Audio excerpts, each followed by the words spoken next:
Today we're going to talk about 5 steps that you can take when navigating the overwhelm of leaving a narcissist and reclaiming your life. If you've recently realized that you need to leave a narcissist, I want to start by acknowledging how overwhelming this moment might feel for you. You're stepping into an unknown, and the steps ahead can seem insurmountable. I hear this from so many of my clients in your position. It's like standing at the edge of a cliff, not knowing what's at the bottom or how you'll land.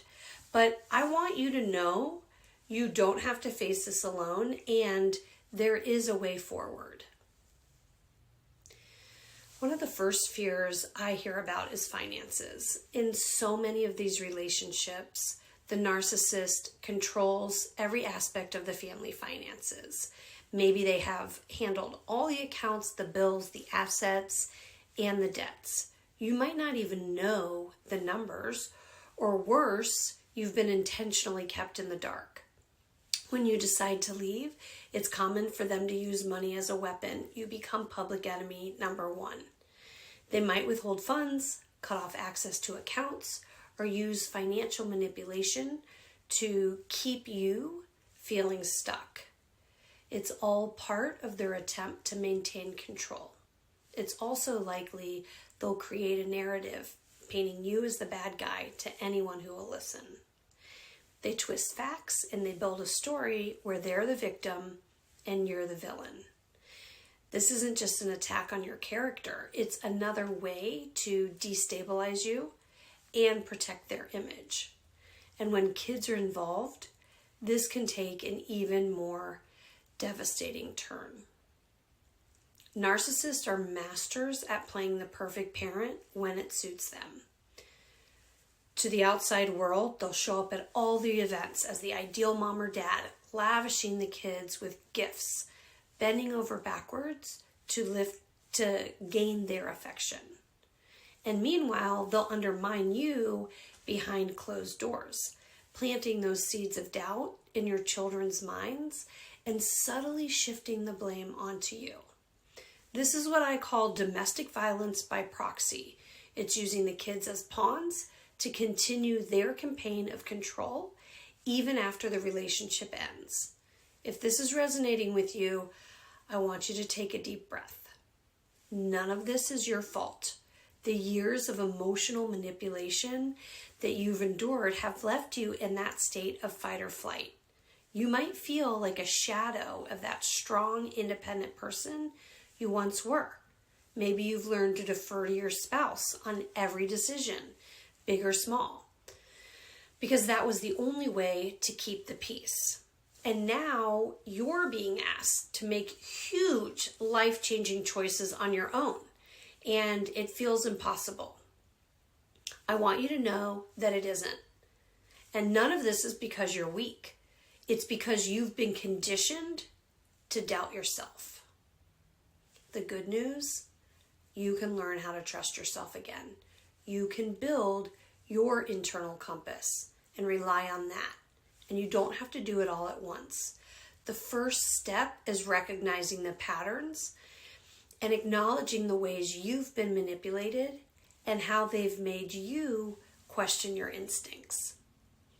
The second step is finding the right support, whether it's a therapist, a mentor, or a trusted friend who's understanding, and keeping that one person or people in your corner makes all the difference. This process isn't just about leaving a relationship. It's about reclaiming your life. It's about learning to make decisions that feel right to you, not decisions based on fear or approval of others. It's about finding clarity in the chaos so you can create a life you love, where you and your children can thrive in peace. If you're feeling overwhelmed, here are some practical steps to get you started. So, number 1, start by gathering information. Even if you don't know all the numbers, begin documenting what you do know. Accounts, debts, assets, anything. This will help you feel more prepared as you move forward. 2, find a support system. Surround yourself with people who can help you navigate this process. Professionals like lawyers or experts who know your road to freedom in this situation, as well as emotional support like a therapist or a group for survivors. 3, educate yourself. Learn what you're really dealing with. I found books or YouTube videos by Dr. Ramani and Deborah Mirza to be extremely helpful. 4, ground yourself. When you feel that chaos rising, take a moment, pause, breathe. Imagine a tree trunk planting you into the earth, having a downward flow all the way to the center of the earth. Let your feet relax and allow that earth, that natural recycler, to take your concerns, worries, and stress. Remind yourself you're stronger than that voice in your head telling you you're not capable.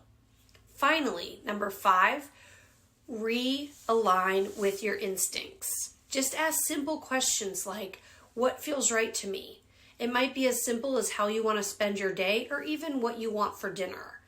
Rebuilding trust in yourself starts with these little decisions. I know this is one of the hardest things you'll ever do. But I also know that you're capable of so much more than you realize.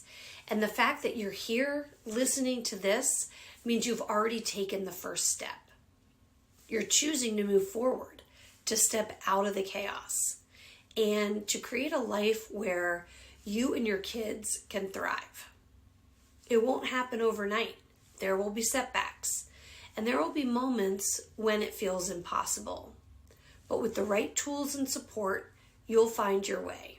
And one day, you'll look around and realize you're no longer living in survival. You're living in a peaceful home, raising your children in an environment where they feel safe and loved. And that is the life you deserve. You don't have to do this alone. There's a path forward. And it starts with trusting yourself. One step at a time, you can create a life that feels like your own again. And I'm here to help you every step of the way.